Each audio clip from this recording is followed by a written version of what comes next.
the hell am I? And what is this music? Ah, here we go. Now, what in the hell is that? Hey, big fella. You want a hit from this joint? You ain't from around here, are you, boy? Take your hippity-hoppity music and scram! Oh. Welcome to the City Bumpkins Podcast.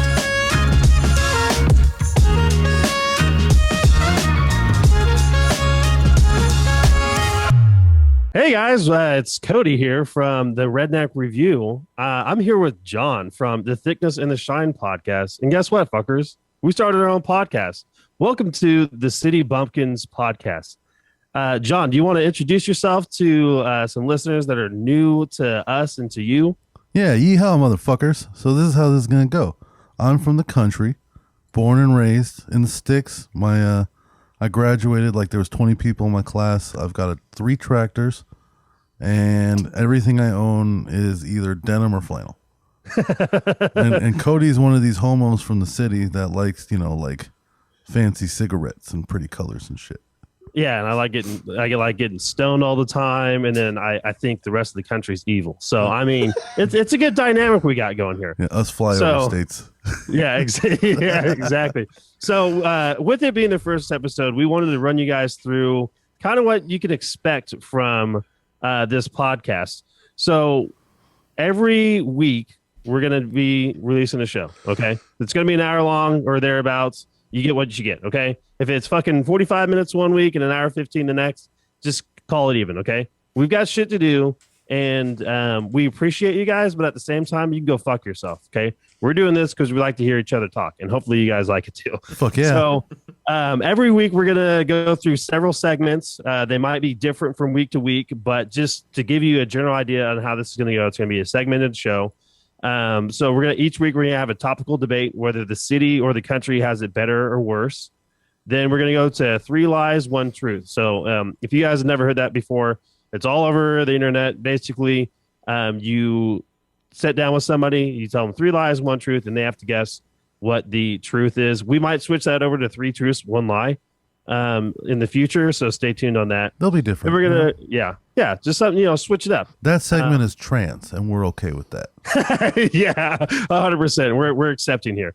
And then we've got the common misconceptions segment, which is where I will read off common misconceptions that the city or about the country has about city folk, and then Jon will do vice versa. So I'm really looking forward to that one this week because Jon's got some pretty good ones that I was reading before the show, and I laughed out loud on a couple of them. So, and then we'll go into guess the news segment where we will give a headline or just some basic information about the news story that we found. And then the other one has to guess what the hell is going on. Okay. So that'll be good. And then we're going to go into the spoken truth segment, which is basically where we just come up with the worst shit possible and ask if the other one would still be okay with that. So like, for instance, would you date a girl if she became paralyzed from the waist down? Like some shit that just you have an answer to. Yeah, you have an answer to, but you are kind of afraid to actually say it out loud. It's those moments that are going to test whether or not how selfish you are in this world. Yeah, 100%. Yeah, I feel like I'm going to come out looking real bad after it. Oh, just awful. Especially, I'm already, my reputation's been done. Oh, yeah. So we're saying that the spoken truths out loud so that you don't have to.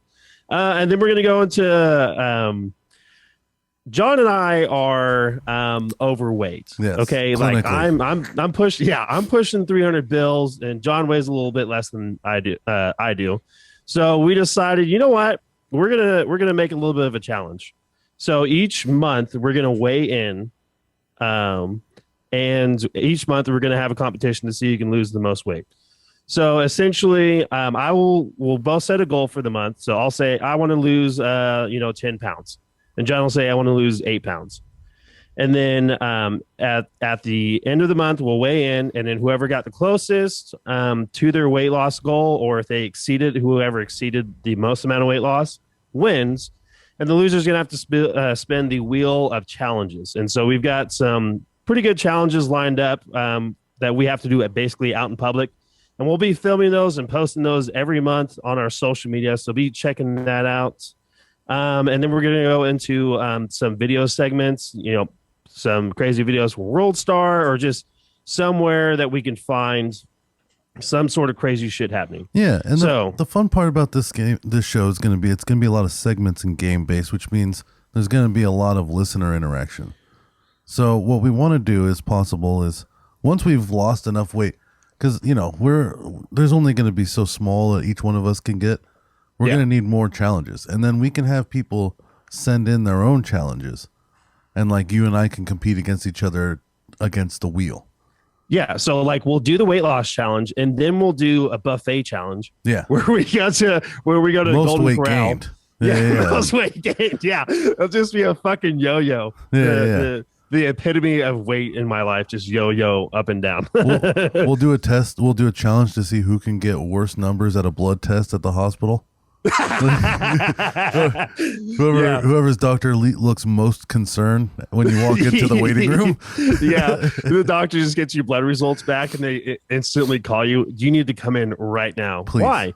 We got your blood test results back. Yeah, we only have so much time. Please come. Yeah, you literally have 50% mercury in your blood. No. I don't know how you're still alive. I was at home. They sent me these tests. I'm calling you from my home. I'm calling to meet you at the hospital.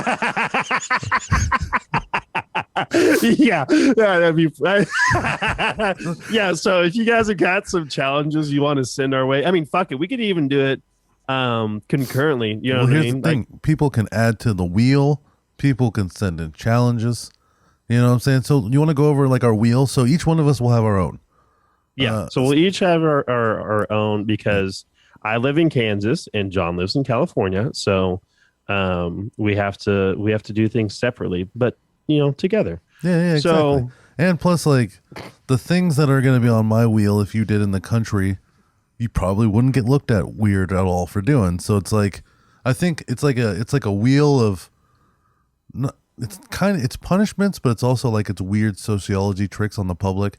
So let's talk about it. So on my wheel, it's going to be like, these are things that I have to do. So if I lose a challenge, I'm going to have to spin the wheel and potentially wear blue jeans, cowboy boots, and a cowboy hat with a plaid shirt and go shopping in the Castro district in San Francisco. Yeah, because that's what I was trying to think of. You put gayest or most progressive district, it would definitely be Castro. So because I remember that there is I've heard about on the news or and people talking about California, that there are gay districts in each like major city and stuff like that.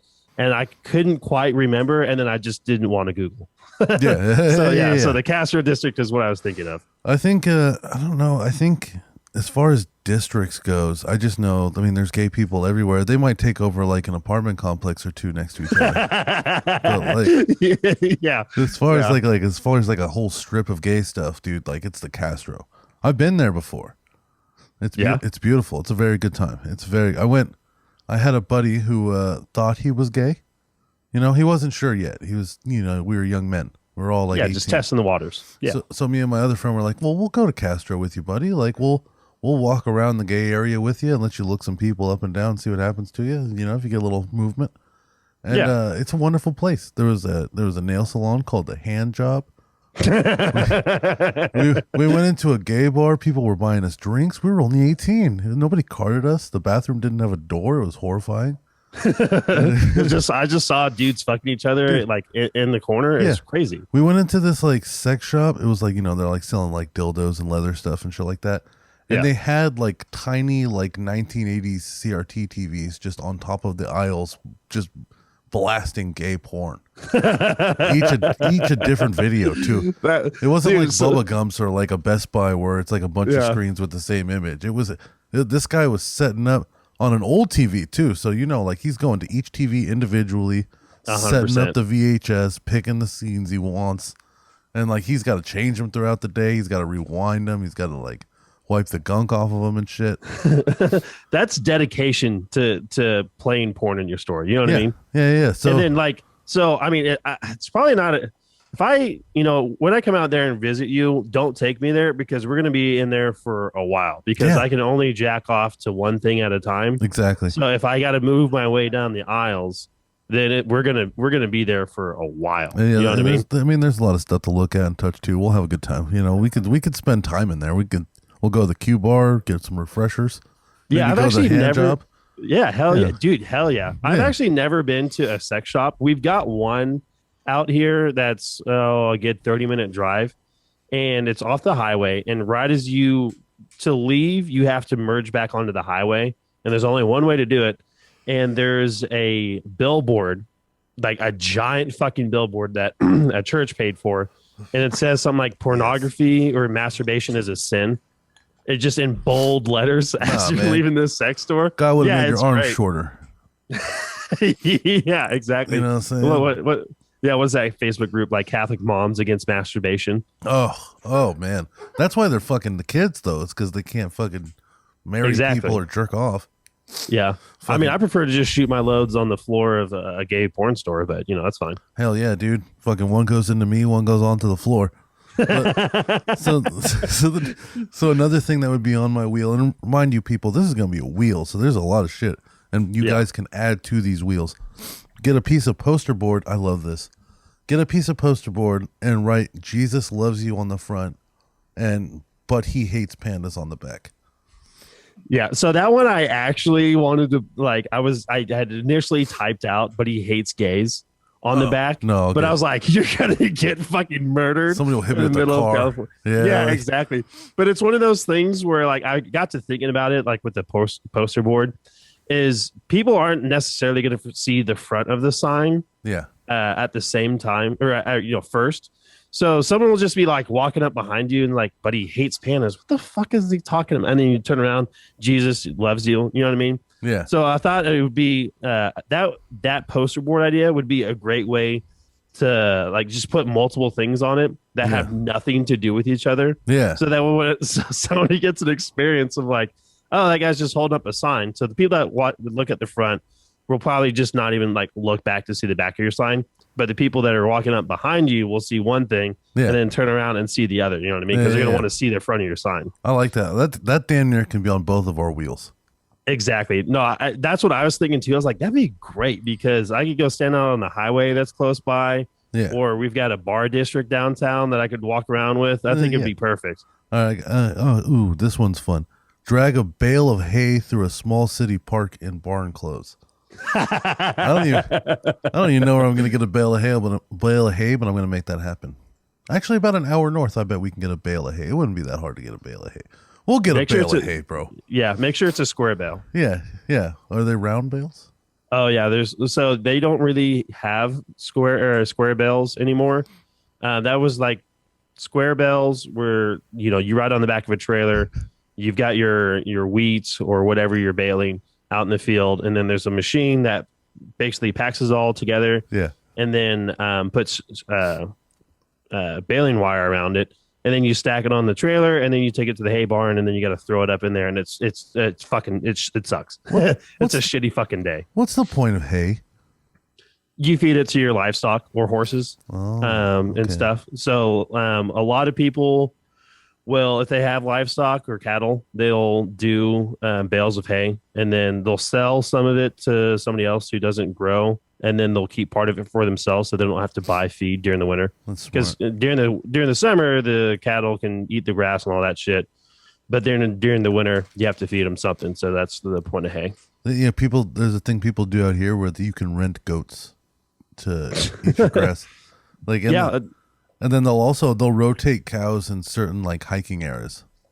So I go to this one little state park, and calling it a state park is almost rude. It's just dead grass that they're not willing to build a fucking house on. You know what I'm saying? Yeah. It's just no one wants this. So we're going to turn into a park. Yeah, we have to have a certain amount of fucking dead grass and trees in the city, so that way the hippies don't get too mad. So we had to fucking make this plot a fucking state park.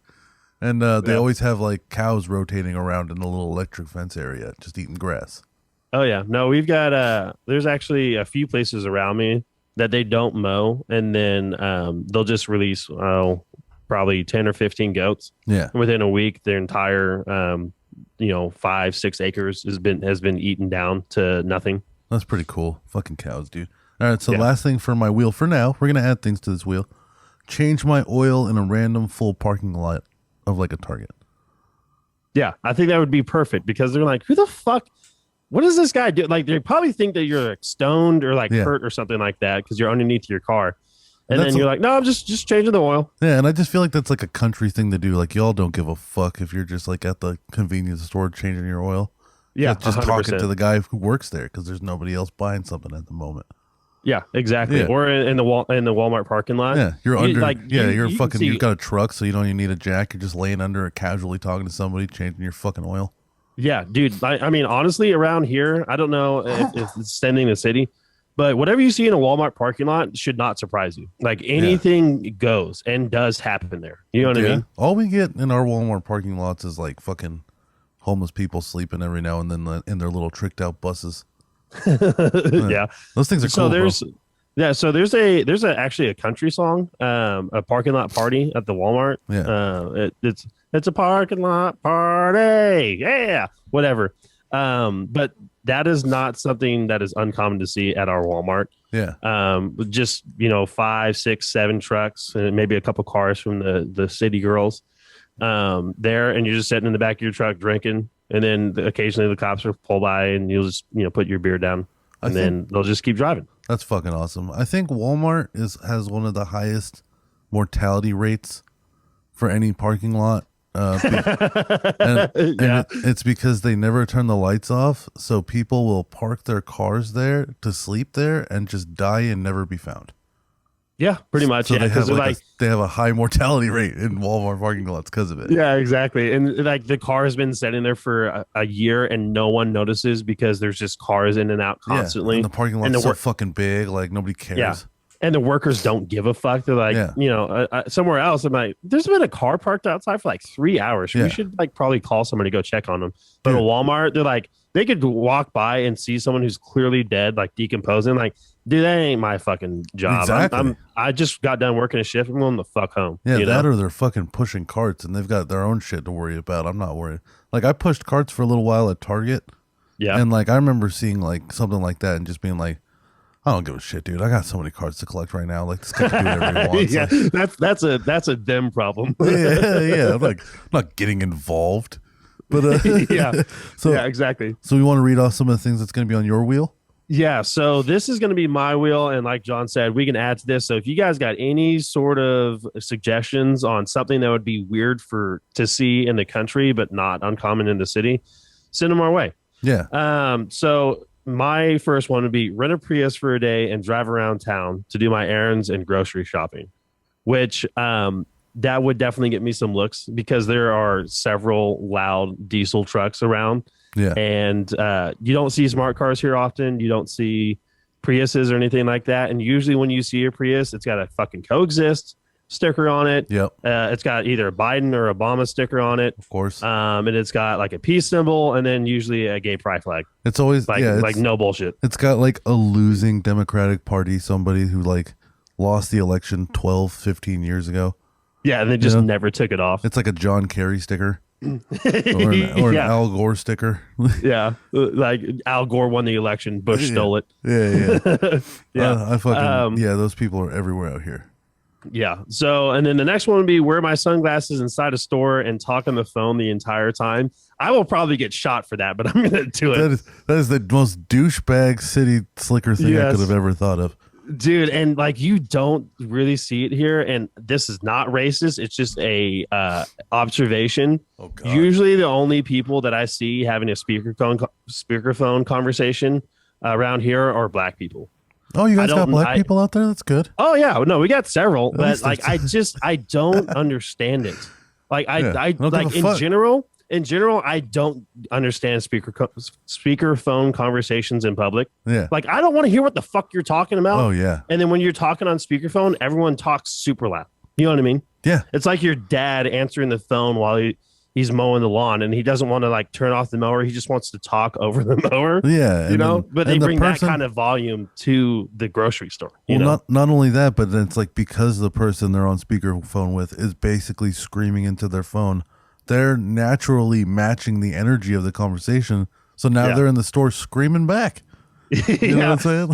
It's like, girl, we're about to go out and hit the clubs. You know, and it's like, I am shopping for the pot and pan set that is going to meet my needs. Yeah. And I don't need to hear your plans about going to the club tonight. Do you really have to be in front of the dish towels and shit? Like, this is Bed Bath and Beyond. You need to be on somewhere else, my friend. This is my section and you're in the way.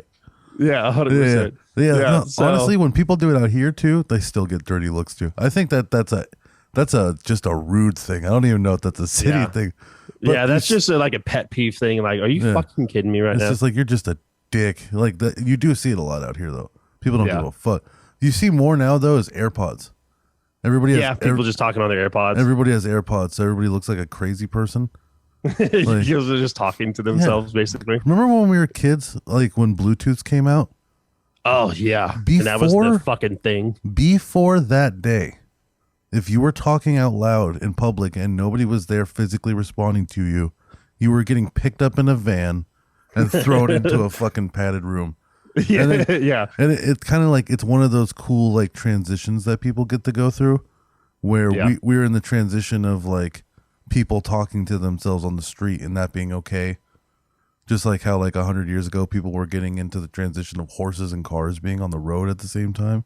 Yep. And that's so there's actually there's like weird laws and stuff. So there is a weird law in Wichita, Kansas. It's at the corner of Broadway and Kellogg, I believe. It's like two of the main thoroughfares in Wichita. Okay. So you have to stop your vehicle, get out and shoot your shotgun. It says, or firearm, I guess. I think it said shotgun, but you have to shoot your firearm in the air 3 times before you can advance through the intersection.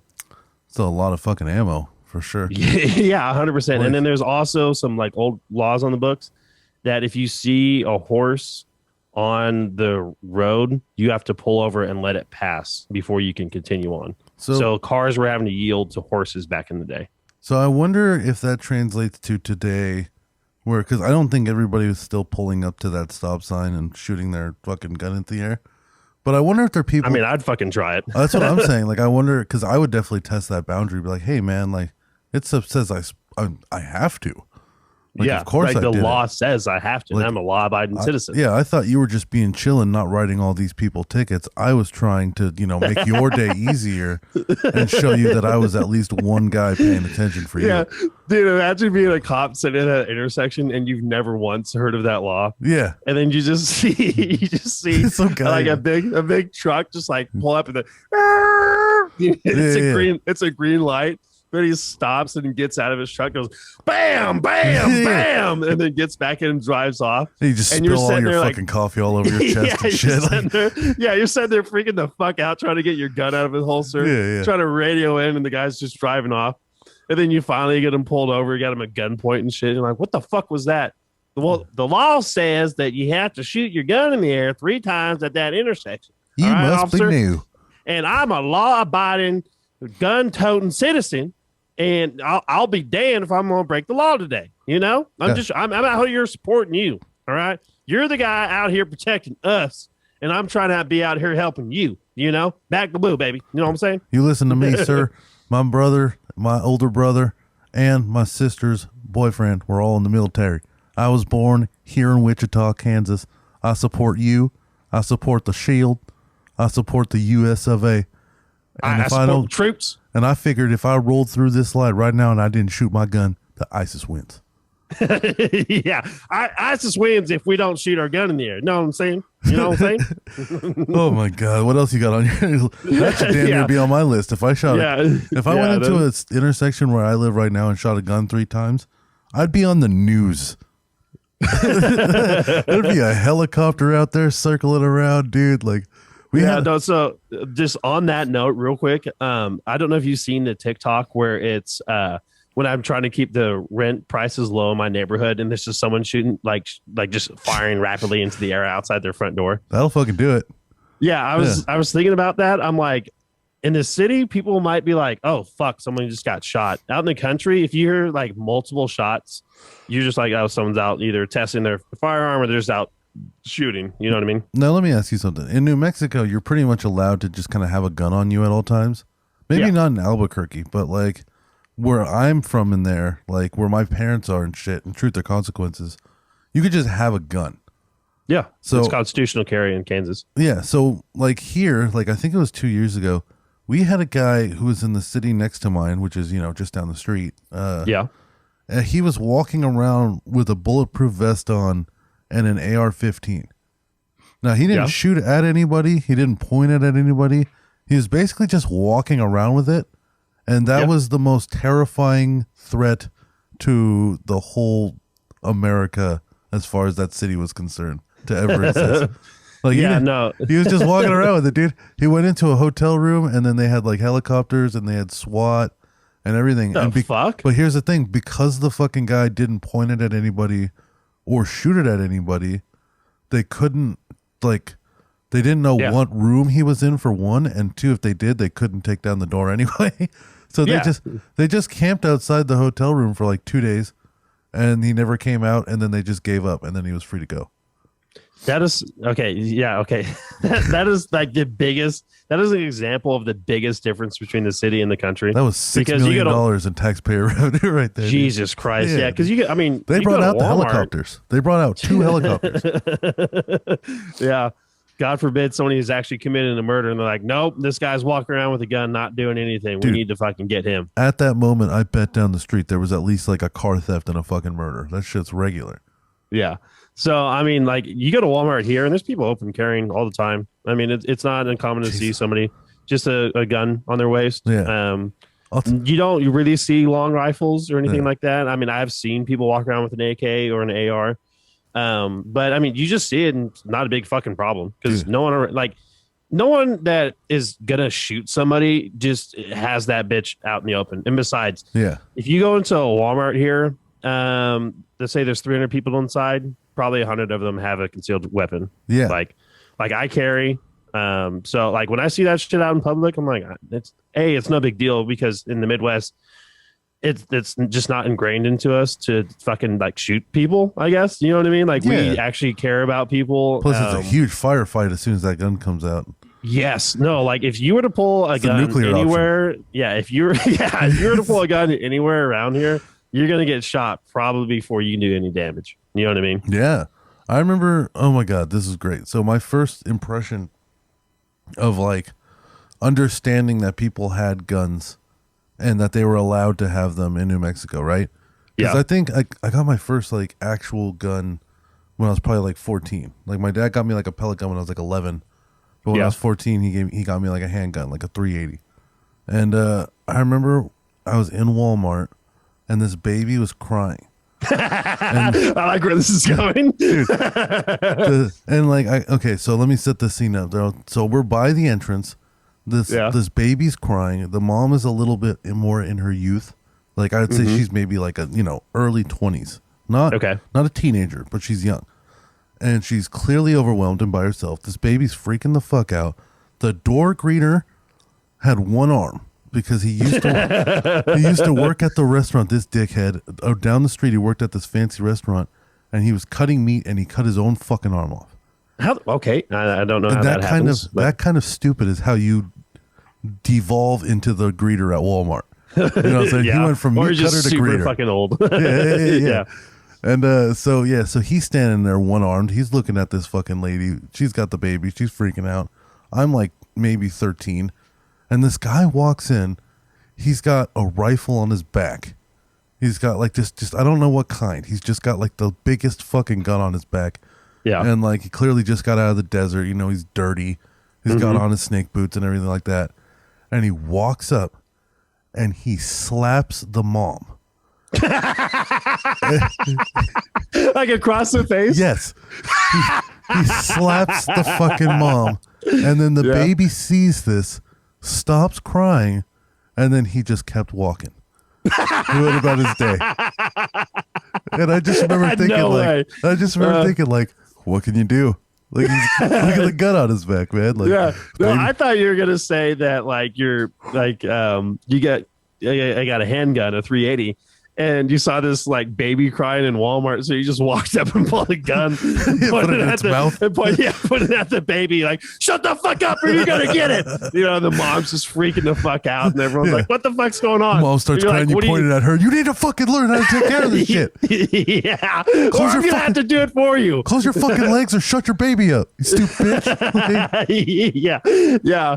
Oh my god. Yeah. I think there was like Family Guy or some. Yeah, Family Guy had an episode where it was all about guns. Like Peter got a gun, and then it just turned into you can make anybody do anything as if you have a gun.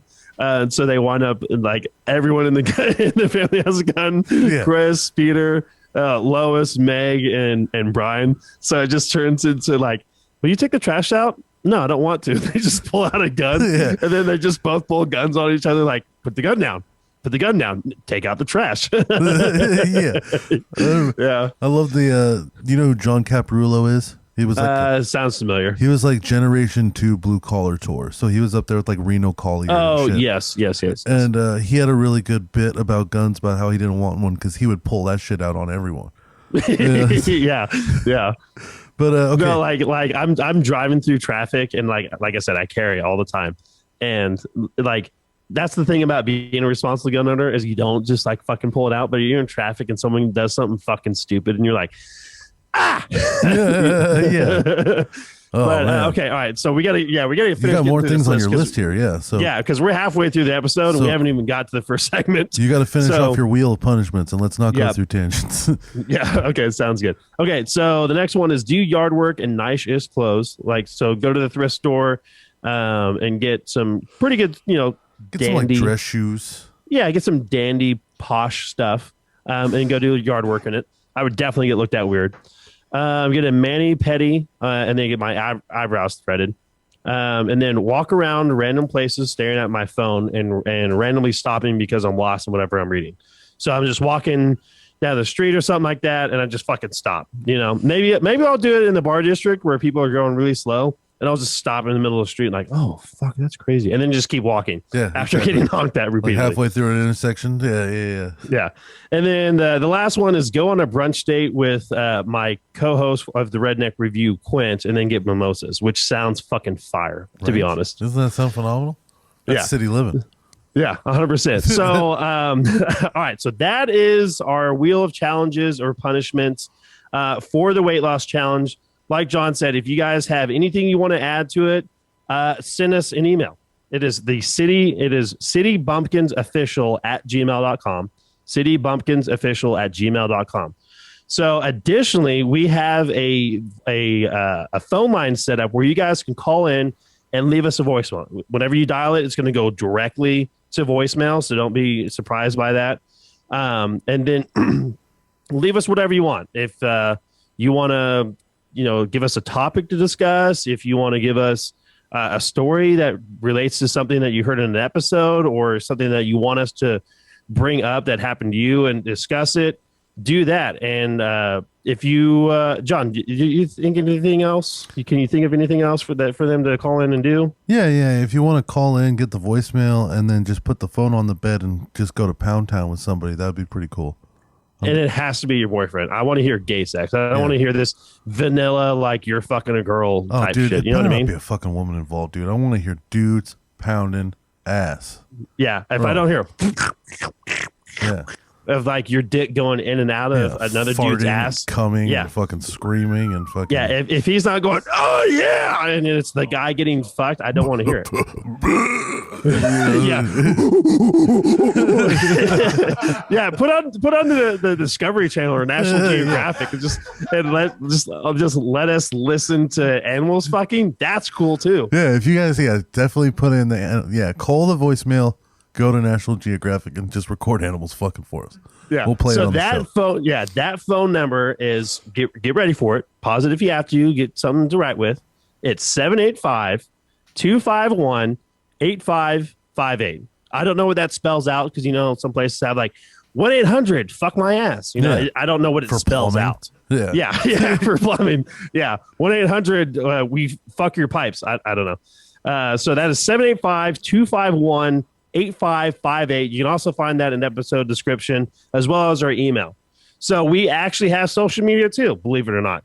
You can find us on Instagram, City Bumpkins Podcast, on Facebook, City Bumpkins Podcast. We're going to have YouTube. We've got a YouTube channel set up. We don't have any subscribers right now, so we don't have a custom URL. So you're just going to have to look for that in the episode description. We're going to be on TikTok, and then we've also got a website. That is citybumpkinspodcast.podcastpage.io. I know it's a lot. We might just buy a custom domain, citybumpkinspodcast.com, and then redirect it to that website. But you can find all that shit in the episode description. So just pause what you're doing right now, pause the episode, or just open your phone and look in the episode description. You're going to be able to find the phone number, the email address, and then links to all of our social media. Fuck yeah. So go follow us on there and give us a shout out. You know? And honestly, if you're listening to this right now, hit like and subscribe. And you need review. To. It's you're already and fucking review us. on it. You fuck. Don't listen to this whole thing and just not take the time to hit the button. I'm that asshole. You know what I'm saying? Like, I never comment on shit. I never like shit. Don't be that guy. Don't be me. You know what I'm saying? Yeah. Be better than me. Like and leave comment. us a 5-star review. It takes you 2 seconds. You don't even have to leave an actual word comment. Yeah. We would like it if you did. Yeah. We'll give you a sticker if you do. 5-star review. Yeah. Yeah. Honestly, comment. If you put a comment on the 5-star review and it's any more than nothing, as long as it posts, then you can get a sticker. Why not? Yeah. So just send us an email. Yeah. citybumpkinsofficial@gmail.com with your name and your mailing address, and we'll send you a sticker. Yeah. I'll kiss the sticker and the envelope. Yeah. And then if you do something like above and beyond, I think it will do a tier list. This will be a nice little treat for our fans. If you guys go above and beyond on anything, we'll send you a sticker, and then we'll send you also a copy of my butthole. Yes. I'll go set on a Xerox, spread my fucking cheeks, and then give you my brown star. You know, beautiful, signed. Yeah, signed. Yeah. Signed, and then John will smell it like just. And just like the sticker, I will kiss the picture. Just like yeah, exactly. Yeah.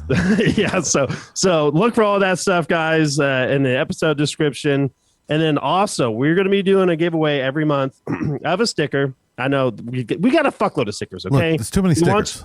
Too many stickers.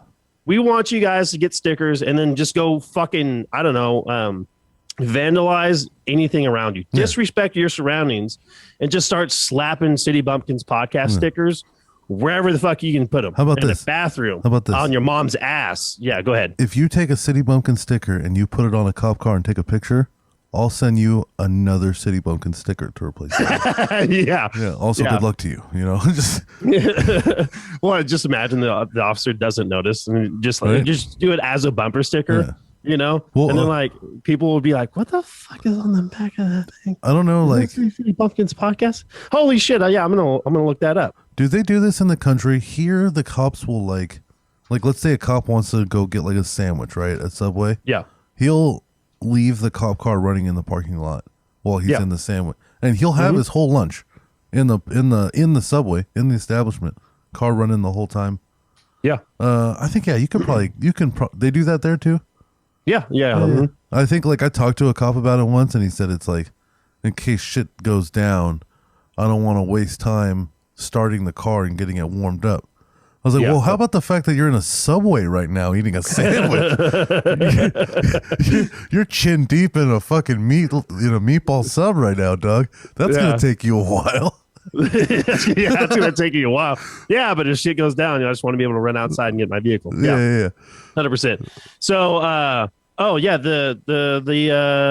the giveaway. Yeah, yes, it's gonna be the funniest memes sent to us either on social media, posted on our wall, or emailed to us, or the funniest comment across any of our media. So if we post something and you got a really good zinger, just leave it. Okay, leave the comments, and you can do it multiple times. So you get a better chance of getting a sticker. Yeah, we might bump that up to a Tumblr or something like that in the future. But for right now, it's just going to be a sticker. So if you want a free sticker, just comment on all of our stuff, and the best comments or the best meme each month is going to get a free sticker. And like I said, in the future, we might bump it up to a tumbler or a coffee mug or maybe a free t-shirt. You guys know. Yeah, you never know. Yeah. So and we might retroactively do that. You know what I mean? So just go ahead, do that shit, leave comments, send us fucking memes. Maybe we'll post your meme. Send us things for the wheel. Send us fucking stories. Send us whatever you want. Yeah, send us whatever you want. But put an emphasis on Discovery Channel, Nat Geo, animals fucking. Okay. Yes. Yeah. Like pandas or gorillas, R.I.P. Harambe. Oh, bro, fucking would be preferred. What are those big nasty fucking sea lions, bro? Sea lions fucking? Yeah. That's a fucking gorilla. I was trying to do that. Oh, I can't do it. The ones that are just like slapping their sides. Yeah, like a walrus. Yeah. Yeah. Actually, I forgot. I saved a good video that'll be up on our social media whenever you guys hear this. Of this dude it was just at a zoo. And so he was standing on the railing, and so you could see the dude, and then you could see the sea lion or the walrus, and he just starts going, ooh, oh, and like slapping his side. And then the walrus kind of looks at him, and then he goes, oh, and he's just slapping the fuck out of his side. And I don't know. It was really funny. The walrus is like, what the fuck? How does he know? How does he know? Yeah, does he speak our language? Yeah, what if he was having like a little revelation in his dumb walrus head? He's like, it's like this. It's like all the guys just doing hate speech. He's just calling them all like walrus homos and stuff. Yeah, and so he's like insulting him back. Yeah, and he's like yelling at all the other walruses. Like, who told him? Did you tell Shirlena? Did you tell him how to? God damn it, that fucking bitch! She told him how to speak walrus. Bro, there was this thing that like Native Americans used to do. I forget which tribe it was, but like, when they would take like a prisoner, you know what I'm saying? Like they captured somebody. Yeah, they would make them run through this gauntlet, and the gauntlet could just be like all sorts of shit. You might just got like stabbed by a bunch of children, or they'd have like a woman beat the shit out of you, and then like at the end, they would have like a guy rip off all your hair except for a tuft in the front. And then once you were done with the gauntlet, now you were part of the tribe and people kind of respected you. Mm-hmm. But a thing that they would do is when they captured the slave and that they knew that they were bringing this dude back to the tribe for the gauntlet, they would try to tell him like, hey man, yell this when you're running through and everybody will be nice to you. So they'd be like, yeah, like if you yell these words, it'll be like, I come in peace or I surrender. But really what they were telling him is like, I'll fuck everyone here's wives and I could beat up anybody here. So these guys would get captured and they go into the tribe and they'd start screaming. Insulting them. Yeah. No, I actually saw this video on TikTok as well. It was a Georgia lawmaker he thought he was in this like counterterrorism like kind of video thing. And there was like, it was definitely a spoof. So I don't know if the guy was just done, whatever. We're gonna have a newsletter every month, okay? And I'm gonna put the link to this video, or you can just Google Georgia lawmaker says the N-word, and then it'll be there. Oh, it'll be fucking 700 different pages. What are you talking about? How do you know? Yeah, but anyway, so this dude is like, all right, I have a gun, and you have 3 seconds to draw as much attention to you as possible. To save your life. Okay, ready, go. And then this Georgia lawmaker just starts yelling the N-word aggressively. Yeah. And honestly, that is the best way to draw attention in public. You know? Like if you're gonna get fucking stabbed or robbed or something, just start yelling the N-word as loud as possible. Guarantee you everyone will stop and look, and if somebody in their house hears that, they're gonna stick their head out the window and see what the fuck's going on. That's true. They might cheer on you getting stabbed because you said it, but people will at least see what the fuck's going on. That's true as fuck. And if it's another white dude, he's gonna run because he's like, I don't want to get canceled. I didn't say it, so I'm gonna run. You know? Yeah, that's a good point because like some people would say like scream rape, but here in the city, if you're screaming rape, you have like a 30% chance that anybody's going to give a shit. Like, everybody's just like too afraid to like fucking look out their goddamn window, or even help whatsoever. And I've also noticed, I just fucked up my headphones a little bit there. There we go. But like, if you start screaming the N-word, everybody's coming outside. Cops are coming. Ambulances are getting called. Fucking fire trucks. The fucking. They're like, oh yeah, the news. Yeah. You might graduate from being robbed into being murdered. Yeah. But at least the first thing didn't happen. You might summon a helicopter for this. And if you somehow survive it, you definitely have to go on the lam. Like, you're not sticking around. You're not going back inside. You know what I'm saying? All right. So we've done so many tangents and we're already 45 minutes in, but we're going to go ahead and get to our first topic. We might not get through all of our segments this episode, you know? Yeah. Should we announce all the segments real quick and then start going? We already went through them. We announced all of them? Oh, yeah, we did. We went kind of, yeah. I'm still fucking, let's do this. We're having a good time. Yeah, exactly. It's so like our first, oh my God, you're going to make me hard. Okay. Right? All right. So our first segment is the topical debate. Yes. So this week's debate is who has it better or worse, or excuse me, who has it better in terms of comedians. Yeah. So I compiled a list of all the most famous comedians, or the comedians that I think are the best that came from the country. And then John has a list of ones that came from the city, and we're going to debate who's got the better comedians. So I'll go first. So my list is Nate Bargatze. You can see him on Netflix, The Tennessee Kid. And then he also just released another stand-up special on there. So go check it out. Tom Segura, he was born in Ohio. Jim Gaffigan, and then John Mulaney, and I believe he's from Chicago. Would you call Chicago country? It's in the Midwest. That's the thing. Like, I put country / Midwest because, like, you did put Midwest in there. Yeah, it's a hard one to debate. I think it should just be comedy in general too. But for my list, I got Eddie Murphy, was born in New York. Robin Williams, George Carlin, and Joe Rogan. But yeah, I mean, like, you have Eddie Murphy, obviously power hitter. Yeah. You know what I mean? Robin Williams, legend. George Carlin, legend. Have you watched all of George Carlin's stand-ups? Every single one. Yes. I watched. That was my first comedy. Seen. Really? Yeah, I've also read his book. Oh, I didn't know he had a book. Oh, he's got like 3, I think. Oh, well, so actually, I think it was Joe Rogan that was telling me, or I heard it on his podcast. That the reason why George Carlin just pumped out a new special like every 9 months for like the last 5 years of his life is because he had a bunch of tax problems. Like he didn't file taxes, and so he just had to make as much money as possible. So that's why his later stuff is him just ranting, about society. But I mean, it did fucking well, and that's the thing. I didn't realize how many specials he had until I think it was on Amazon. They've got them all on there. But I just typed in George Carlin because I saw some clips on YouTube, and I was like, I want to watch the full thing.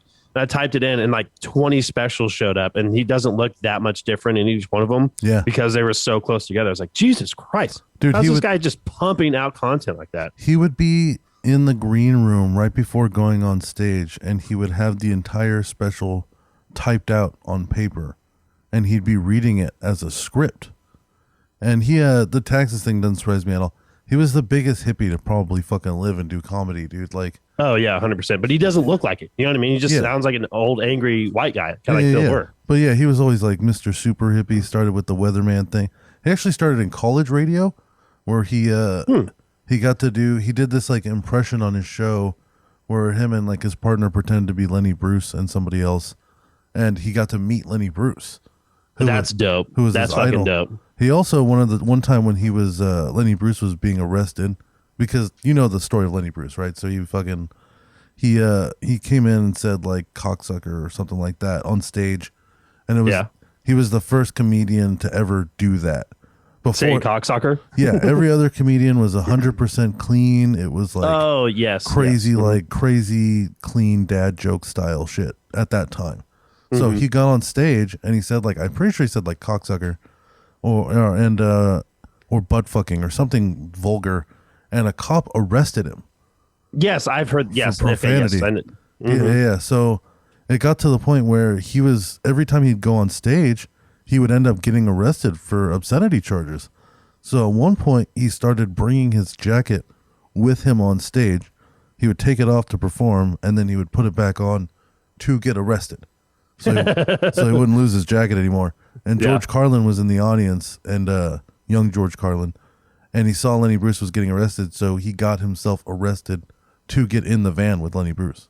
That is fucking dope. Yeah, George Carlin was the fucking man, dude. He was like my dad's favorite, so I grew up he was my very first comedian. Like when I was like 7, I started watching George Carlin specials. That's dope. Hell yeah. And then obviously Joe Rogan. Fucking man. But okay, so I will concede Joe Rogan on there. Just a quick point about Joe Rogan. When he dies, that's going to be a national news story because his podcast is anymore. If you want something influential to happen, or like you don't go on late night talk shows anymore, you go on Joe Rogan's podcast if you want to get a message out there or something. Yeah. Not only because that, but he gets like millions and millions of downloads and listens and views on all of his stuff. I would go as far as to say he's like a modern day encyclopedia now because like any topic that you want, he's probably had somebody on to talk about it. Yeah. And like, I mean, and just like, you know, major announcements like Twitter, SpaceX, all that shit. You go on Joe Rogan's podcast to discuss big hitting things, bro, instead of like going like to 60 minutes and doing like a full like story or something, you know, bro, because it's 3 or 4 hours of full length discussion. So you get the full story. So, I mean, like I would rather, if there's something that I'm like interested in, or is it a big thing in politics, like fucking presidential debates need to be hosted by Joe Rogan on his podcast. I mean, he talked about it this last election cycle, but they need to have the candidates for office go to his podcast and they need to talk. So that way you don't just get fucking talking points and 5-minute bits and there's no bias in one way or the other. They're just on Joe Rogan's podcast. Joe Rogan has a bunch of prompts and then they just talk. You know what I mean? Because then you can tell if someone's full of bullshit or not, you know, or if it's all just a fucking show, you know? Yeah, exactly. And then like fucking a year or so ago, I was having a problem with like my elbow. Like tennis elbow kind of shit. Okay. You know what I'm saying? It's only my left arm because I jerk off with my left. But so like I was trying to figure out, I was like, fuck, like what do you do for tennis elbow? So I typed in tennis elbow Joe Rogan experience. And it brought me to an episode where he had Russell Peters on. And Russell Peters at one point in the episode brings up the fact that he's been having a problem with his tennis elbow. And Joe shows him the TheraBand and shows him how to use it. And I immediately went on Amazon, bought that shit, and I don't have that problem anymore. That's fucking dope. I used Joe Rogan as WebMD. I had a problem with my elbow and I went to Rogan for it. Well, that's great because Google will actually show like the suggested clip, you know what I mean? Exactly. Of that episode. So that's all you have to watch. But okay, so do you guys have a comedy club in your town? No, the closest one is Kansas City. Okay. Yeah. How far is that? It's 2 hours. Damn. So I live outside of Manhattan, Kansas State University, if any of you guys have ever heard of that. I live outside of there. Oh, okay. Damn. All right. So I'd say for comedy, City wins. But there's I'd say the City wins. But because like Nate is good, Tom Segura obviously a power hitter. Jim Gaffigan, I don't really like Jim Gaffigan. I hate his little voice that he does, the high pitched like his like falsetto voice. Yeah, I don't like that. But whenever he talks in his normal voice, he's got very good writing and very good delivery. Yeah. It's just that like high falsetto voice that he does that I can't stand. And then John Mulaney is really good too. I'll tell you what, when I was trying to find some comedians that were from the city, there was a lot of good ones that I looked up that were from country. You could have picked up like Bill Burr or I guess I looked up where they were born. But he grew up and really got all of his influence from outside of Boston. Like he lived in Massachusetts. Wasn't he born in Massachusetts? Yeah, but not in Boston. He lived in some other town. Yeah, it's a borough of that. Yeah. That's where the line is weird because it's like if you grew, because for me, I grew up right outside of San Francisco, but I'm not from San Francisco. Yeah. You know Canton, Massachusetts is where he was born. Yeah. No, but actually a quick note on Bill Burr. I was Googling because his brother ran for Senate. And I was trying to figure out if his brother won that Senate race or not, because there's in one of his like past episodes of his podcast that he was doing a fundraiser for. And I was like, oh, I wonder if he ever got elected. And I typed it in and then clicked on the Bill Burr first article. And it was like Bill Burr, known for his acting in these like roles and like, F is for Family. Yeah, Star Wars. And then went into it and I was like, bitch, he is known for fucking stand-up comedy. Don't try and peg him as a fucking actor. No, he's a world-renowned fucking comedian. He's known for burning down Philadelphia. Yeah, stage. You wouldn't know. That's the thing that I really like about Bill Burr is consistently his podcast gets up in the top 10. And then he does these major shows, but you would never think that he's like a big fucking name. Like I wouldn't assume that people knew who Bill Burr was, but I would assume that they know who Kevin Hart is, or like Louis C.K. He's the GOAT if you love comedy. Yes. If you don't love comedy, then you're going to be more attracted to like Kevin Hart, Jim Gaffigan, Gabriel Iglesias. Yes. And that's because, it's like they're phenomenal comedians and some of the best alive, but that's also because they're willing to kind of sell themselves to a much bigger crowd and audience. Yes, and Bill Burr has a very not really a narrow audience, but he has a cult following. Well, it's offensive. It's offensive and it's provocative and he swears. Yes, and he hates women, but he's super progressive. Yeah, exactly. That's the funny thing. Yeah, but yeah, he's the fucking best. So it's like if you love comedy, then you're like, yeah, Bill Burr's the best. Yeah. So in this week's topical debate of comedians, who has it better? City wins. Hell yeah! All right. Next, we got the 3 lies and a truth. So okay, you want to go first? Yeah. Okay. Here's my 3 lies and a truth. I delivered a pizza to Snoop Dogg. I smoked a blunt with a famous rapper before he died. I dropped a pizza at a midget's feet. I saw a guy get ran over in front of a nightclub. Dude, honestly, I've been looking at this list all week. It's tough because any one of these, because from my perspective, living in the city and doing the job, the Boygles or Boygles, yes, the place you work for, like any of these could easily happen. Yeah.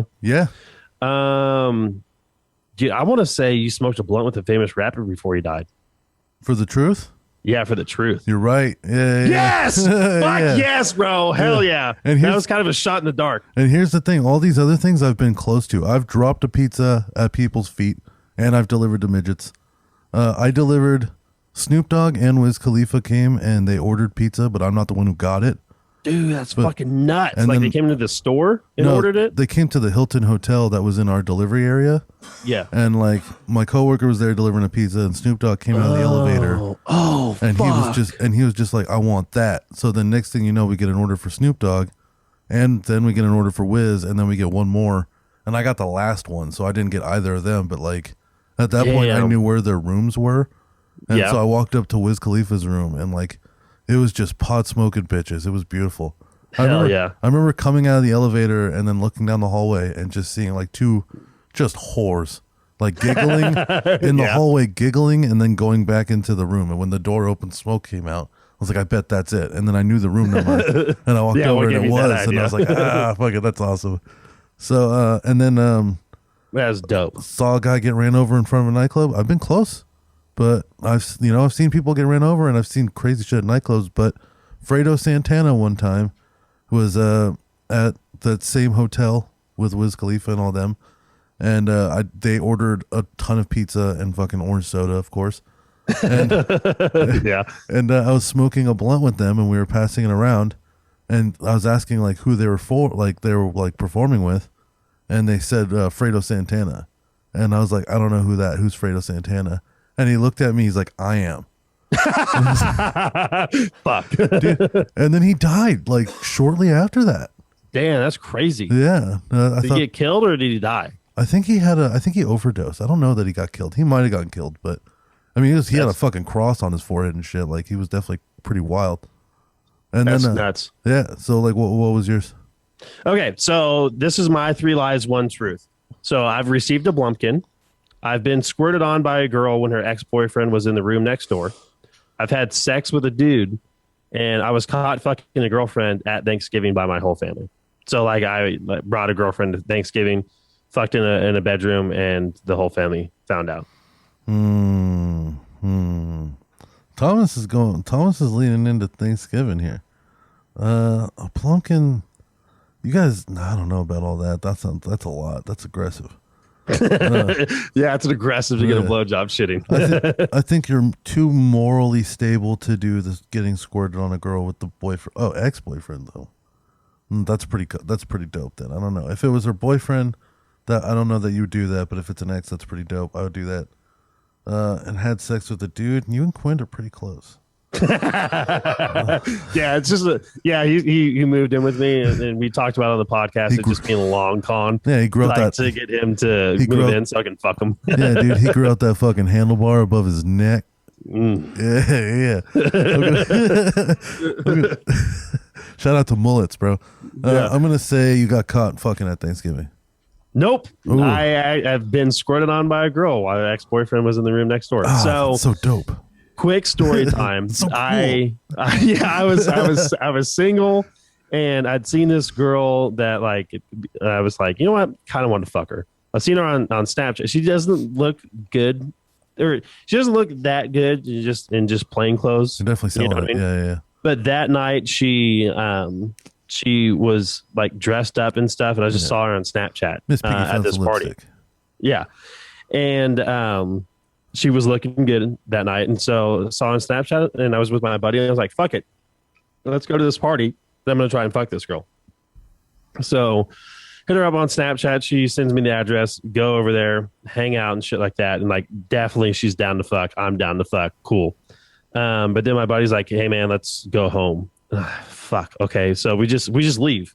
Yeah. And we go back to his house, and it's just outside of Manhattan. And I'm still Snapchatting this girl, and she's like, "Do you want to come over to my house?" I'm like, "Hell yeah." Do you have like a friend for my buddy? She said, "Yeah." So we drive out there. It's probably 4 or 5 in the morning. Like the sun's starting to come up, and it's during the summer. So we get there, and on the way there, she says, "Hey, my friend left, but you can still come inside." And I was like, "Oh, okay." And I asked my buddy, "Hey, it's my car. Remind you, just stay outside. I'm gonna go inside for like 10 minutes. I'll finish, and then I'll come back." Yeah. So go inside. Buddy stays out in the car, and this girl had fucking ferrets in her room, and did not like take the best care of them, so it smelled horrendous in there. And there was a dude there. And I was like, who's the guy? And she's like, "Oh, that's my ex-boyfriend.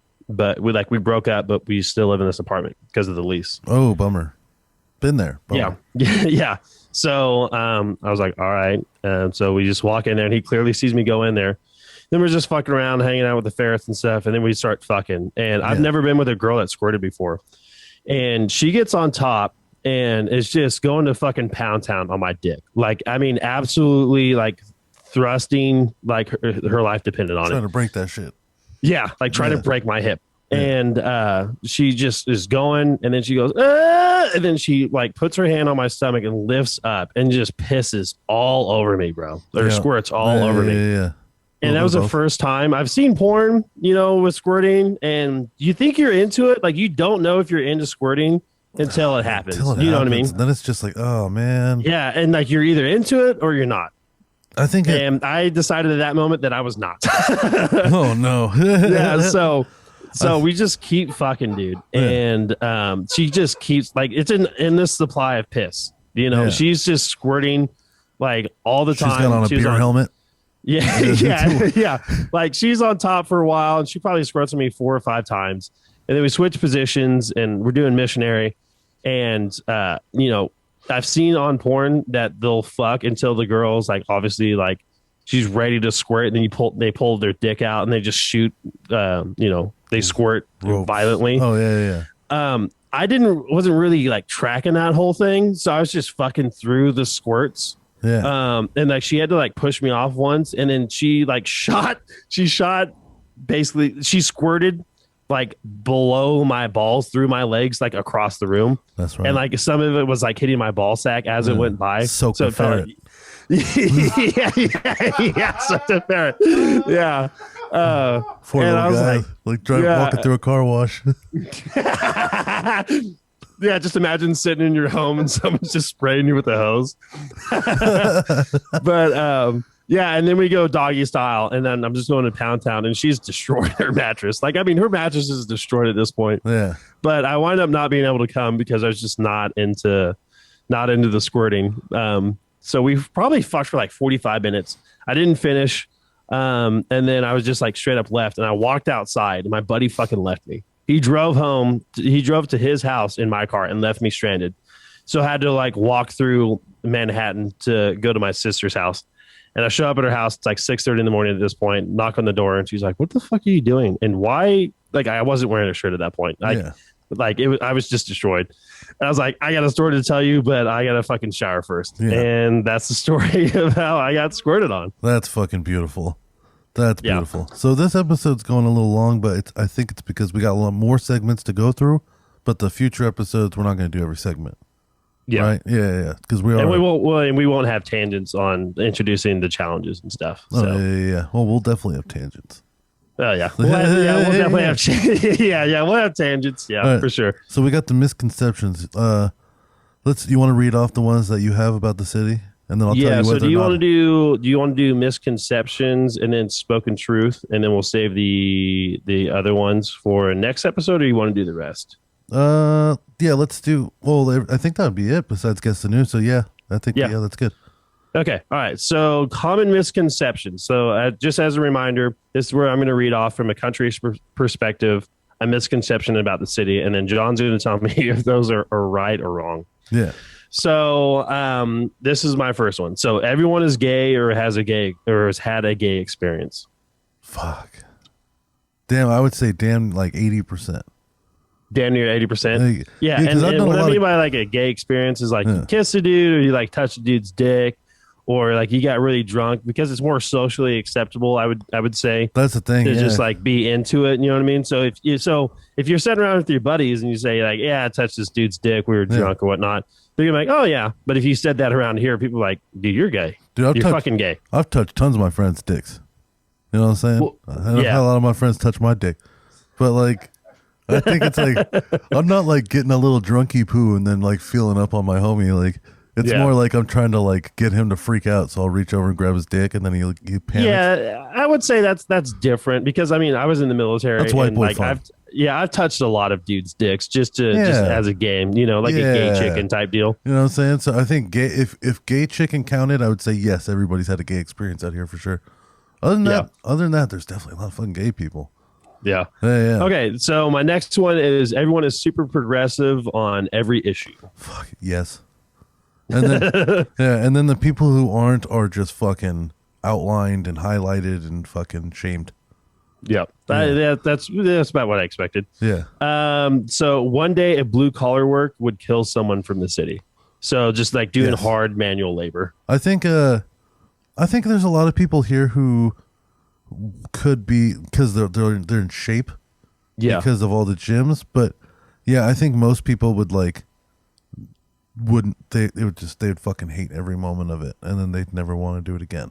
Yeah, I feel like there's a difference though between being like getting in shape in the gym and like that's your version of work, as opposed to getting in shape from manual labor. You know what I mean? Like, because you can be in the gym and have like a 6-pack of abs and stuff like that. Yeah. But you got that way training your body to these specific exercises or this range of motion. Yeah. And then you go out and you have to like dig a fucking ditch, or, you're on the farm doing chores and stuff like that.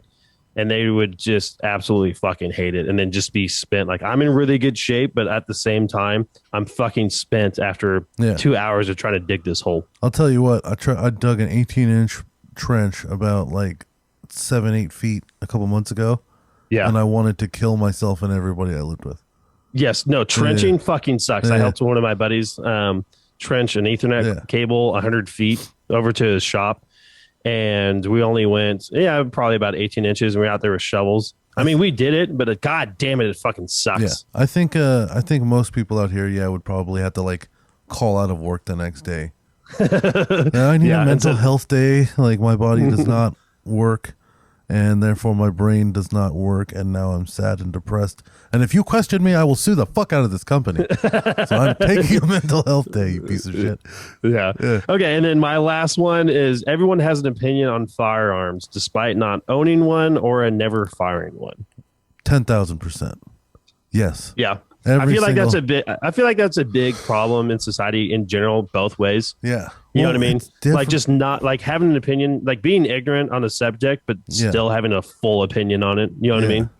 Mine, I kind of, for me, it's different because I have like the both worlds kind of thing. Yeah. Like I was born and raised here, you know what I'm saying? Like right outside of SF, like in the city. But every summer, like I would go to New Mexico or Sonora, places with no street lights, places with no cell phone service. You know what I'm saying? Yeah. Like both places had like under a couple thousand for population. So it's like I got a lot of that experience growing up. So I've had guns. Like I don't have one here because I just don't think it's like necessary here. You know what I'm saying? Yeah. But I think what a lot of people don't understand is just how different it is. Like if I lived in the country, I'd have a gun. I'd have 12 guns. I'd be collecting them. Like it'd be fun. Because you like law enforcement, like because I live out in a rural area, so depending on the day, but the closest sheriff or the closest deputy might be 15, 20 minutes out. So you have to have a gun. Plus you get fucking barmen and shit like that on your property, and you got to protect yourself and your family. You know what I mean? Like I've heard like that AR-15 debate. Like there was this guy who has sheep, and it's like if there's more than one fucking predator going after sheep, he's kind of fucked. Like he kind of needed something that he could put a couple rounds out. That makes sense. And like the whole 10-round magazine shit that like California likes to institute, or maybe a 7-round magazine, makes zero sense because even like somebody who trains all the time, like is out at the range all the time, is still going to miss. I think it's like 80% of your shots. Yeah. You know, in a crisis situation. I think so. Like they have a misconception about being able to hit like where you aim. Yeah, you know, they think everybody's a sharpshooter. Yeah, I could be 6 feet, 8 feet away from you with a handgun and just trying to shoot as fast as possible, and I might only hit you once or twice with a 10 or 12 round magazine with a handgun. Yeah, 100%. You know? I've stood in front of a cactus and unloaded an entire magazine with the 380 at it and missed most of the shots. Yeah, you know what I'm saying? So, like, it's not that there's recoil. There's like your breathing, your heart rate. There's all sorts of fucking factors. Your trigger pull, whether you're looking down the sights properly, because you can move your head around to make the back and front sights on a pistol line up, and you're not aiming where you think you're aiming at all. I think the problem, like out here, is that if you can do that, you could take too much damage. You could do too much damage with too little impulse. Like if you wanted to kill a bunch of people with like a car, you have to keep running people over. You know what I'm saying? Yeah. But if you could shoot a lot of bullets really fast without necessarily thinking about it, you could do a lot more damage. But I don't know, man. I don't know what you would need. Here's my thing. I just don't know what you would need it for out here. If you had like a pistol or something or a shotgun to defend your house, I get that. But like if you need like a machine gun, dude, like there's no, I don't know what are you fighting the mob?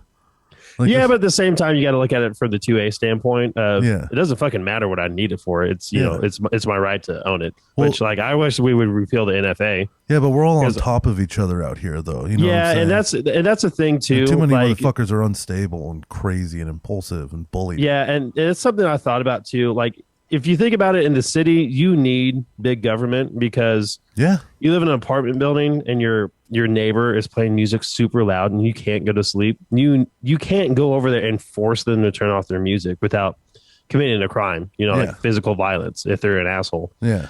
So you need the government to put in like a noise ordinance, and you need someone to come and enforce the law so that their actions stop impacting you. Yeah. But out in the country, somebody could play, like we have like down the street from me, there's a band, and every Sunday they go outside and practice all day, and it does not bother me one bit because they're far enough away that inside my house I can't hear them playing at all. Yeah, but if they were shaking your walls. Yeah, exactly. Yeah. So you need big government in that instance, and then just when you look at police, as far as like needing to protect yourself, you need a gun because if someone's in your room or in your house, you need to shoot them. But at the same time, there's probably at any given point in San Francisco, you probably have 200 or 300 officers out at the same time. And in where I live, we might have 5 in the whole county, and that's 25,000 plus people. Well, even that with the hundreds of officers, they're still not going to get to you quickly for anything. Like where I grew up, my house was like a stone's throw away from a fucking police station. I'm talking about like walk there in under 3 minutes, and I'm fat. You know what I'm saying? Yeah. And one time my house got robbed, and I called them. It took them 45 minutes to show up.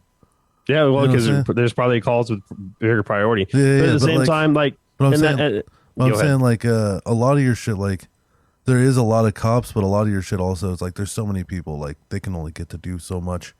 But considering everybody's kind of like broke and pissed off and on top of each other, if everybody out here had guns, especially guns that can shoot like a lot at once, it'd get popping off way too fast. Yeah, and it also goes into something else. Yeah, and it goes into something else too, where like in the country, you tend to know everybody, and you're not going to want to shoot somebody that you know.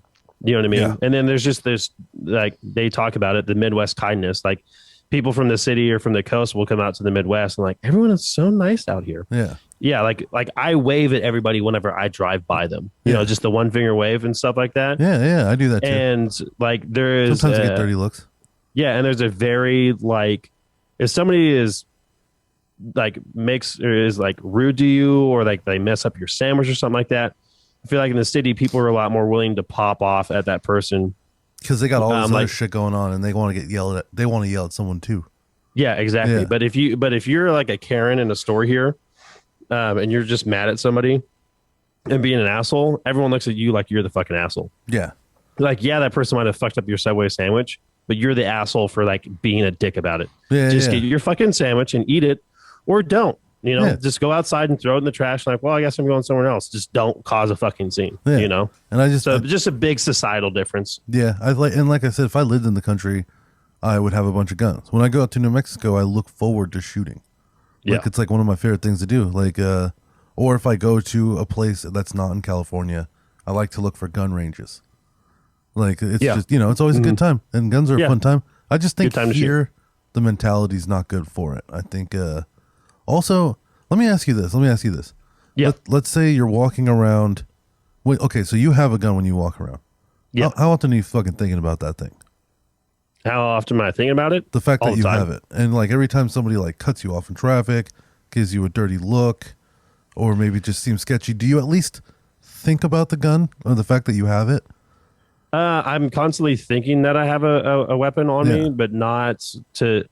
I'm thinking about it, to just like, make sure I'm not imprinting, like you can't see it on me, because that's a good thing about concealed carry, or a thing that you should consider is if someone knows that you have a gun, then they know you have a gun. You kind of make yourself a target. But so if no one can tell that you're carrying a weapon, then that you're a greater asset, because somebody might come in like to rob a place that you're inside. And if they know you have a gun, they're going to focus on you. But if they don't, then they're going to focus on like a store clerk or something like that. And you'll be able to draw your weapon and use it to, defend people. Yeah, it makes sense. But like, I think that I have it, but I'm only thinking like, I don't think like I'm going to use it because this person fucking cut me off in traffic. Yeah. I carry it so that way if I'm in a place that's starting to get robbed or something happens, I can use it to defend other people and myself. Yeah. And like my thing is like let's say like, okay, so for a while I was going out on these hikes and like I was going into places where you can't like have animals, you can't have pets. Yeah. Because they'll get fucked up by like, mountain lions and shit. So my buddy was telling me, he's like, man, you need to start bringing a knife with you when you go on these hikes, like at least something. I was like, what do I need a fucking knife for, dude? I'm not going to fight a coyote. Like, you're out of your fucking mind. I don't need one. So one day I was like, fine, I'll bring a fucking knife with me. It's bouncing around in my pocket like a fucking asshole while I'm out there jogging. Yeah. And I just remember thinking like, my whole mentality kind of shifted walking around with a knife in my pocket versus walking around with nothing on me. And that I was... Yeah, you're more conscious, and you're like, I am more... Like, I feel like... There's a sense of security / responsibility / like you realize that like you're more threatening to somebody else that doesn't. You know what I mean? Yeah. So like my thing is like, I feel like if everybody out here had one, and now they're all constantly thinking about it, and they're all on top of each other. And they're all pissed off. They would try and use it more. I think they'd be coming out all the time. They're shooting each other enough as is. So like, I feel like, I don't know.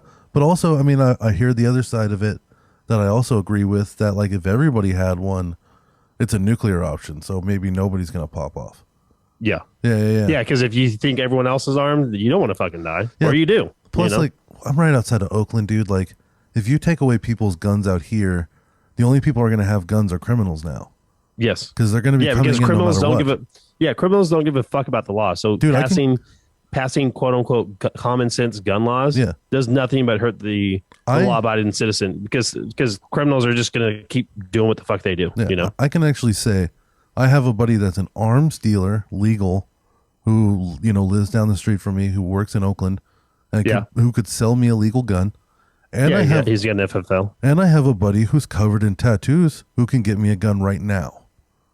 You know what I'm saying? Like, exactly. And if you take away my arms dealer buddy right to give me a gun, then only my tattoo friend is the guy who's getting the gun. It's not really the guy you want to be getting people the guns. Yeah, exactly. You know what I'm saying? Like because they're not checking people out and criminals whatnot. Don't give a fuck, dude. They're gonna get them either way. They're gonna get them. They're gonna get them. So if you take them from everybody, like, that's kind of bad too. And like, there's not enough cops, and everybody hates them now. So it's like, it's a weird situation. It's we shouldn't be doing this. We shouldn't all be clustered together like this. Like that's kind of what the answer is. But we get a lot done like this. So who knows? All right. So you want to go ahead into your misconceptions about city folk or country folk? Excuse me. Yeah, and I love this because you have dip in your mouth. And it's Zen. It's different. Yeah. My number one was country people survive mostly on meth and chewing tobacco. Okay, so on meth, I mean, there's not a huge problem with meth and stuff like that. I mean, when you get up more into the Rust Belt, like Ohio and shit like that, the opioid epidemic. Yep, for sure. But then, chewing tobacco, cigarettes, fuck yeah. If you're blue collar or whatever, you hate your fucking life, so you use nicotine to cope, I guess. I've heard a lot of meth with like farming too, because the hours can be so intense. Yeah, especially if you're splitting with farm and livestock. If you have like a ranch. So you're putting in 16, 20-hour days. Yeah. Yeah, so I hear that's where the meth starts to come into play. It's not necessarily that you guys have tweaker zombies walking around like we do. But that it's a little bit more common that somebody would just be taking a little meth. Yeah, or a little bit of cocaine or something like that. Yeah. Like here, if you're at like the bar with your buddies here and one of them casually says he does meth, everybody's at least going to be like, whoa, that's kind of gross.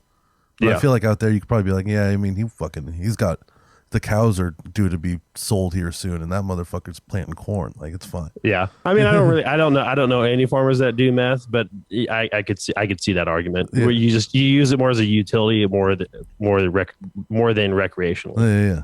All right, next, population is so low and pride is so high that incest becomes acceptable. yeah. So this is the one that I read, and I was like, God damn it.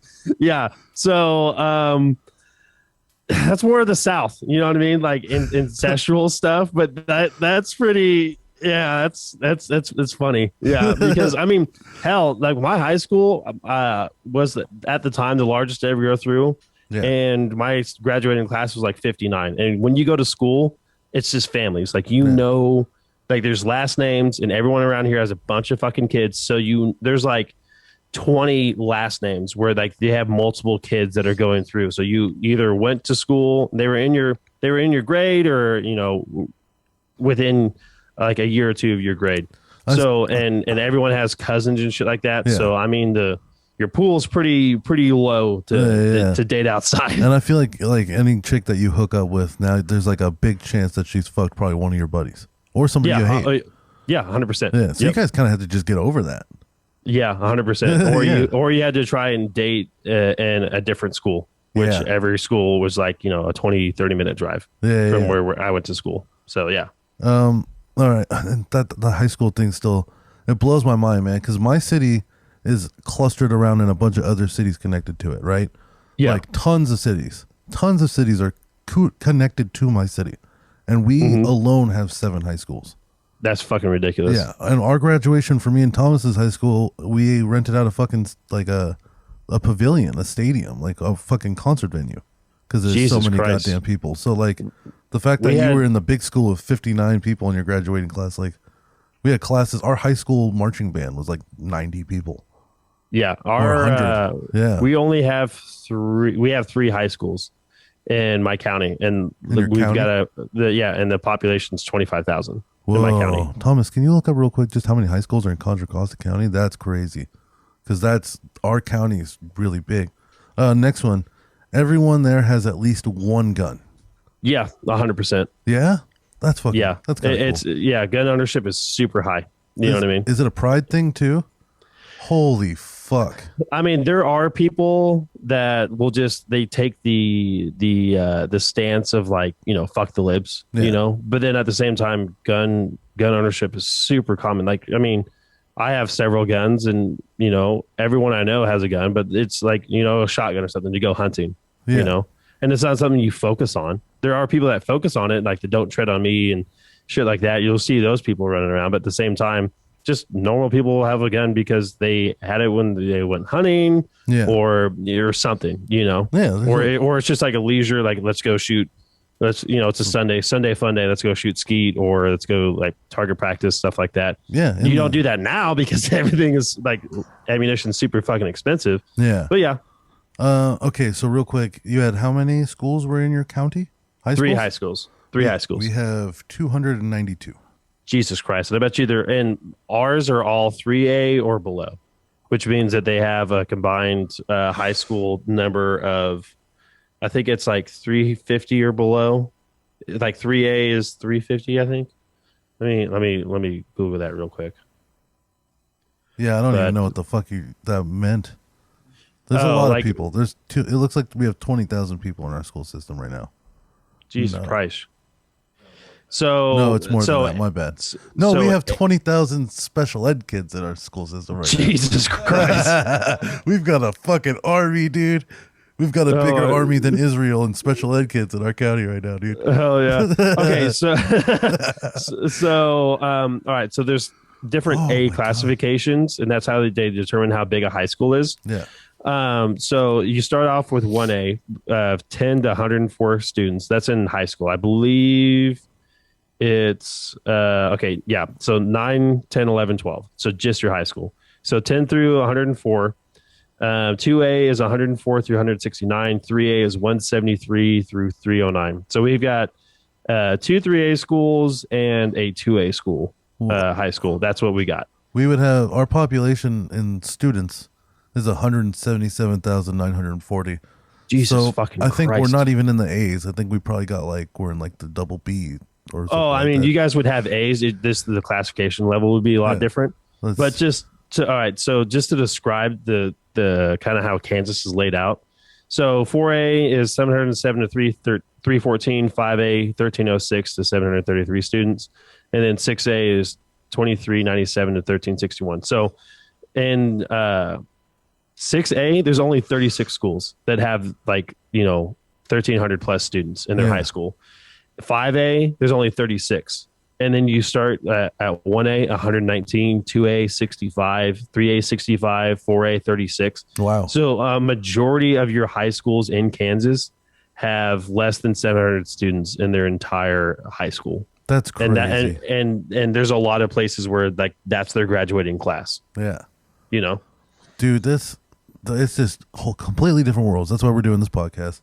Yeah, 100%, and I love it. My last misconception, there's no sedans or Japanese cars unless it's clearly leaned into. Like a shitbox type of deal? Yeah, like somebody bought a fucking Subaru and put some stickers on it and fucking took off the fucking muffler. So there's actually a lot more sedans than you'd think because it's a lot of suburbs. Oh, you know what I mean? A lot of moms, and it's a utility thing as well. So there's a lot of sedans, SUVs, stuff like that, 4-door cars. But you're right. There's not a whole lot of foreign. Hyundai has been starting to grow. Hyundai and Kia. Yeah, I've got 2 Hyundais. Nice. They're nice, cheap cars. You know what I mean? Yeah. So they're starting to make and cheap is definitely a big factor. Yeah. Yeah, out here because there's not a shitload of money. Yeah. But yeah, definitely a shitload of trucks.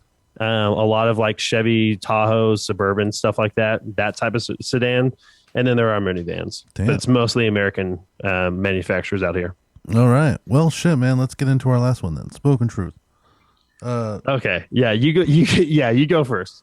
All right. Would you rather watch your mom and dad have sex every day for the rest of your life, or join in one time? I'm joining in one time. Oh yeah, right on. Yeah, I'm 100%. I'm gonna 2-pump chump that shit. You taking your And I'm mom's mouth or what? No, I'm gonna fuck my dad. That's right. Dominance. Just lean into it. I'm the fucking man of the I'm family man. now. Remember The when I was future's little? now, old man. Not anymore. Not the little boy in the house anymore. Hell yeah. All right. What would you do if you saw a large man standing out in the wilderness and he was clearly watching you, and you were both about 50 yards away, and you're both on like foot? he's just following me, or we're just like standing out there and it's like no one should be out there and there's just a dude. Nobody should be out there. Maybe you're hunting or something. Like you're deep out there, and like there's nobody for a long time. You're both on foot, and this motherfucker is just clearly just standing and watching you. So I'm gonna do my best to just like avoid the whole situation. Just like see him and just walk the other way, or go around. I can see you just looking up. But if he fucking starts to advance or something like that, I'm like, hey, like the fuck are you doing? Stop. And then if they don't, I'm gonna gun him down. Hell yeah. No one will find him. Nobody will find him, dude. It's not that hard to dig a hole or feed it to an animal. Yeah, exactly. Well, yeah, you just leave him out there and coyotes will come out there and fucking tear him up. Yeah, I'd probably shoot first, questions later. Yeah. Who are you? But no, okay, so if you saw a person suffering and begging for death, but they had a 1% survival rate, would you kill them or save them?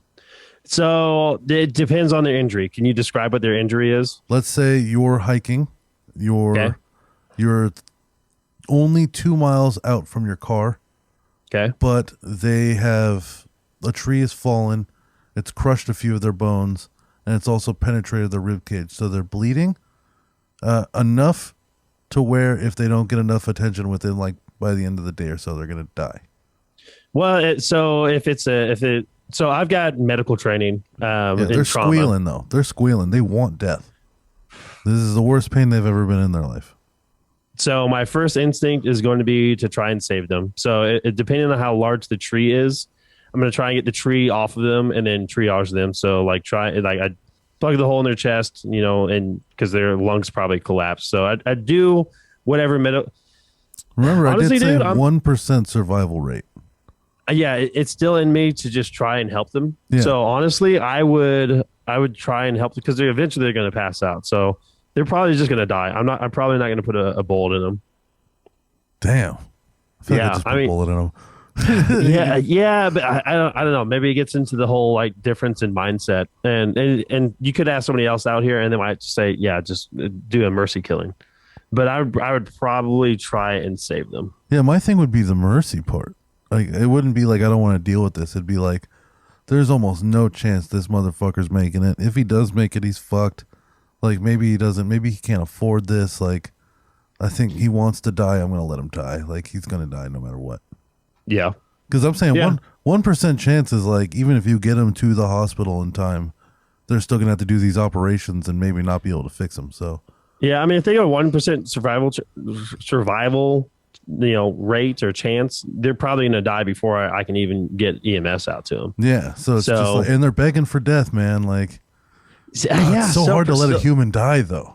But on your conscience forever. What's worse, watching someone die or knowing that you killed them? Because there is still a chance that they could have made it. Yeah, but the law is going to look at it that you murdered them. Yeah, but at the same time, if you let them die, the chance that they're suffering out loud into your ear and blaming you for not letting them die until they die is definitely going to torture your conscience forever. I mean, I've had a lot of people in agony close to death that we're working on, and that doesn't bother me. Yeah, see, you're used to that. That's true. I'm a city person. I'd be in shock. I'd kill him and even if he just broke his leg. Yeah, you lost a toe, bud. You're going. Sorry, buddy. I don't know if I'm pulling the plug on you. No, I'm fine. I can still stand. No. Nope. Boom. No. We got to get to the car, man. I'm almost out of water. Like, yeah. Dude, I got to drive a Prius. You think I'm going to get that up here in time to get you? Fuck no. all right, last one. This one's really interesting to me. Would you take a dose of DMT or a big dose of mushrooms in a lab full of scientists?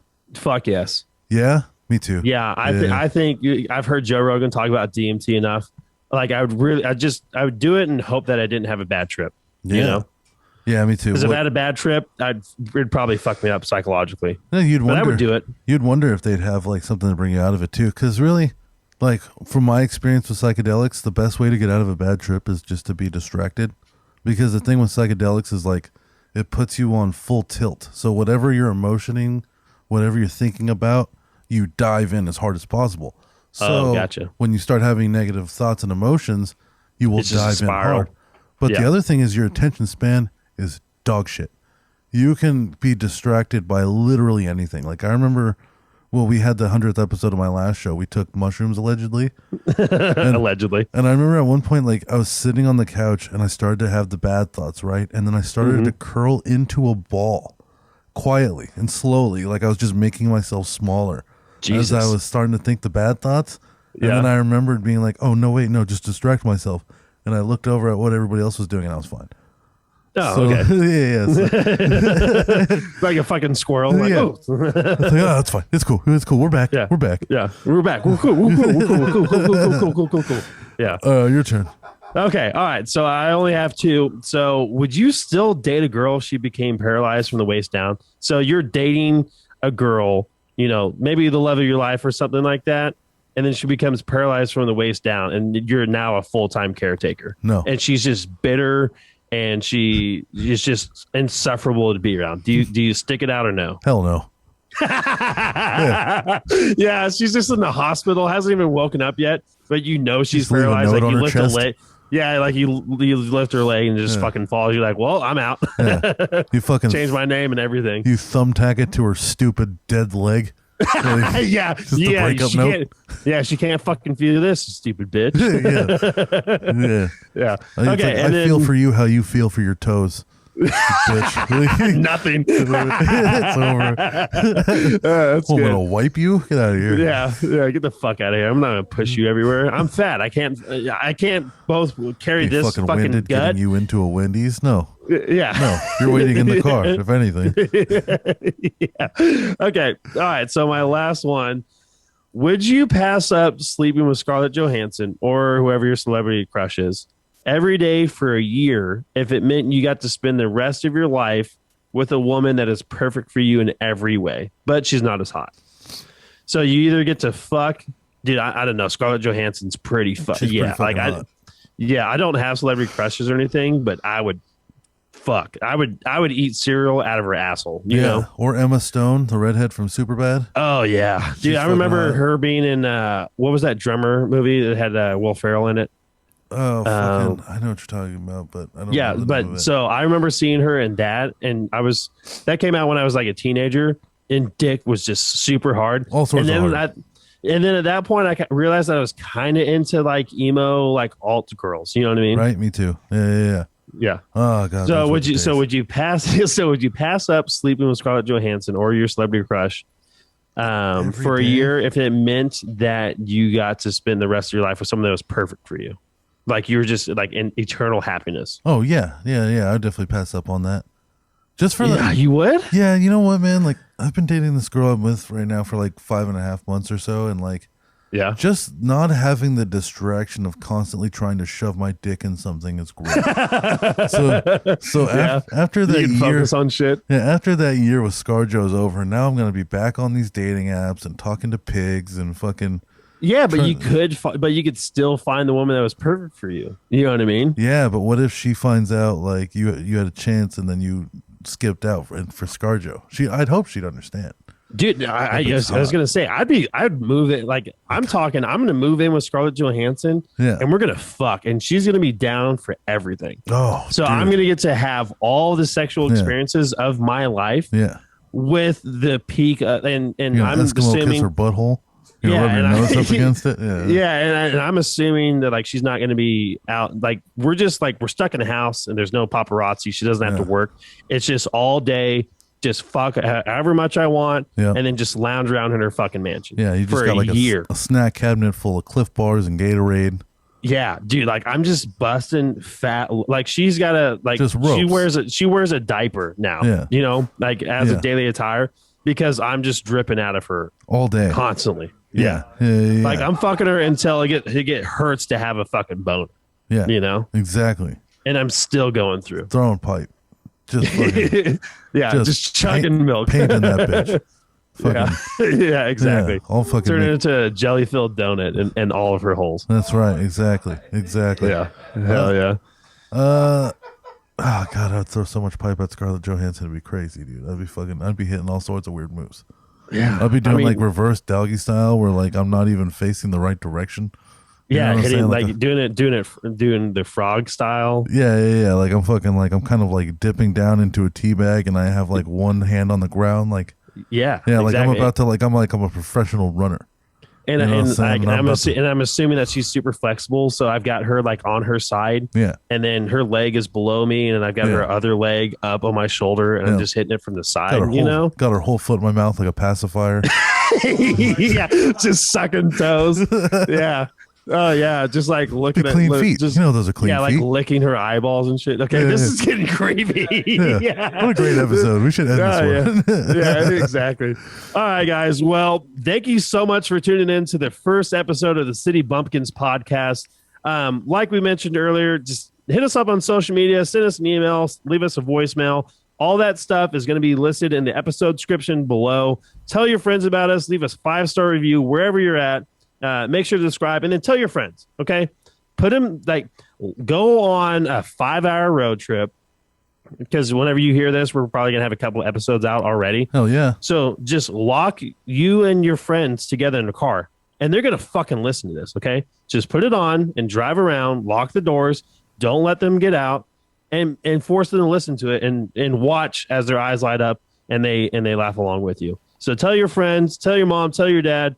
Get a sticker from us. Send us an email. We'll get you a sticker, and just tell everybody that you can about this because we feel really confident about this podcast, and we enjoy you guys, and we know you're gonna like it. So just tell people about it. Hell yes, get in there, motherfuckers. Beat the algorithm. There was like 2 other shows called City Pumpkins. There was 2 other City Pumpkin podcasts, and both of those motherfuckers got turned into pie. They gave up very easy. So we need to beat the algorithm, get them out of Google, make sure that they know that their name will never exist in history again.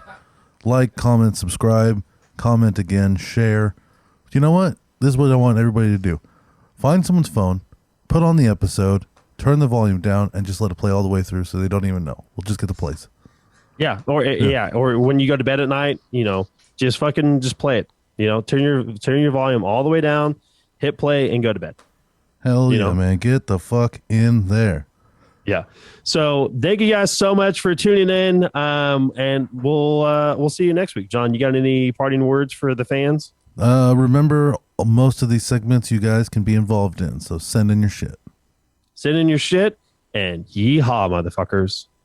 Yep.